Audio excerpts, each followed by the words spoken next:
Good morning mga kapurits! Char! Welcome to my miniserye / mini vlogs! Marami nga pala akong rest day kasi ganun pala talaga kapag caregiver. Kailangan maraming pahinga.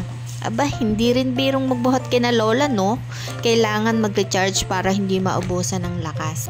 Actually, plano ko talagang humilata na lang ngayon buong maghapon. Kaso mo naman, dahil Pilipino tayo, masarap sa pakiramdam yung malinis ang kapaligiran. Kaya, maglilinis muna tayo ngayon.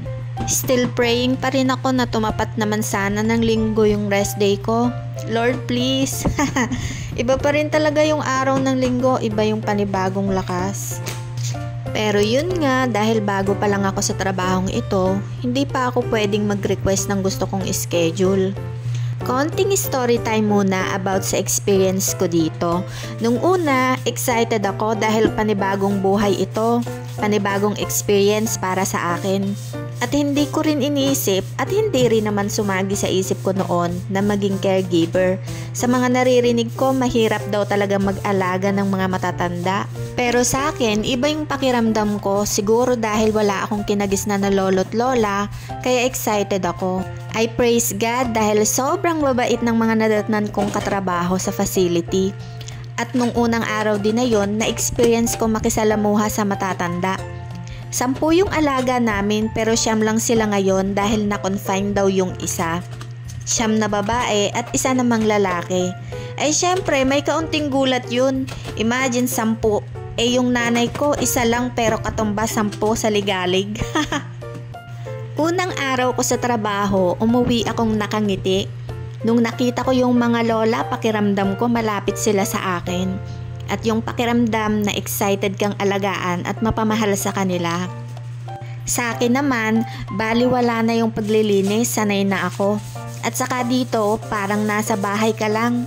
Magluluto, maghuhugas ng pinggan, magtatapon ng basura. At yung papaliguan sila, lahat ng mga hindi lang nila kayang gawin. Pero kung kaya pa nila, wala kang ibang gagawin kundi alalayan sila. Kung matapos naman lahat ng gagawin, kakausapin lang sila, makikipagkwentuhan. At yun na nga, doon na nga ako nag-struggle dahil yung baon kong nihongo ay mababaw lang. Hindi naman sila makakapag-adjust. Ayun, ang ending, pinili kong manahimik kasi bulol-bulol na ako. Akala ko nga noon, friends na kami ng mga lola ko. Aba, nung kinabukasan pagpasok ko, mainit ang ulo nung isa. Hindi ko alam ang gagawin kasi bago pa lang ako. Hindi ko alam ang kaya nilang gawin kapag galit. Ako kasi talaga minsan mainitin din ang ulo ko. Yun pala siguro ang purpose ni Lord kung bakit dito ako dinala. Para ma-practice ko magkaroon ng mahabang pasensya. Di nagulat ako kasi sumisigaw na siya. Napahanga naman ako sa mga kasama ko dahil alam nila kung paano mapapakalma. Ganun pala, mabilis magbago ang mood nila. Ang ending, yung kasama ko, puro kalmot. Sabay, napasabi ako parang hindi ko kaya ang ganitong sitwasyon. Pero minsan lang naman yon at praying na hindi na umabot sa ganung masasaktan pa. So, ayun lang for today's video. Salamat sa pakikinig at panonood. Hanggang sa muli. God bless!